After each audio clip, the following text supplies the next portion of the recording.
दोस्तों Indian energy exchange, जिसको कई लोग IEX के नाम से भी जानते हैं, इसका Q4 का रिजल्ट आ चुका है।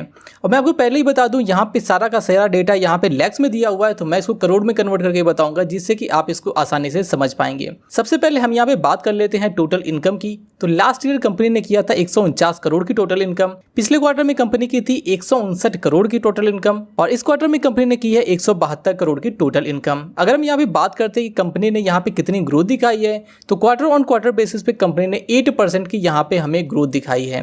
अगर हम बात करते हैं ईयर ऑन ईयर बेसिस पे, तो यहाँ पे आपको 15 से 15.5% की ग्रोथ देखने को मिल जाती है। आगे चलते और यहाँ पे देख लेते कंपनी का टोटल एक्सपेंस कितना रहा है। तो लास्ट ईयर कंपनी का एक्सपेंस था 22 करोड़, पिछले क्वार्टर में कंपनी का एक्सपेंस था 24.5 करोड़ का, और इस बार कंपनी ने एक्सपेंस किया है 25 करोड़ का।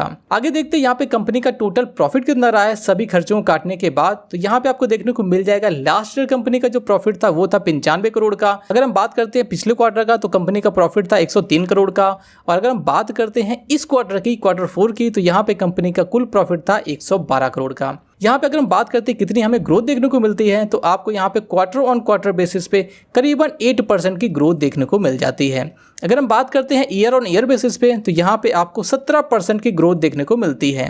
तो कंपनी के रिजल्ट के बारे में तो इतनी जानकारी थी। बाकी आगे देखते हैं यहाँ पे आपको EPS के बारे में अगर जानना है, तो बेसिक EPS आपको यहाँ पे देखने को मिलेगा, जो कि लास्ट ईयर था 1.07 का, पिछले क्वार्टर में थे ₹1.16 का, और इस बार बढ़ के हो गया ₹1.26 का। तो EPS में भी आपको यहाँ पे ठीक ठाक ग्रोथ देखने को मिल जाती है।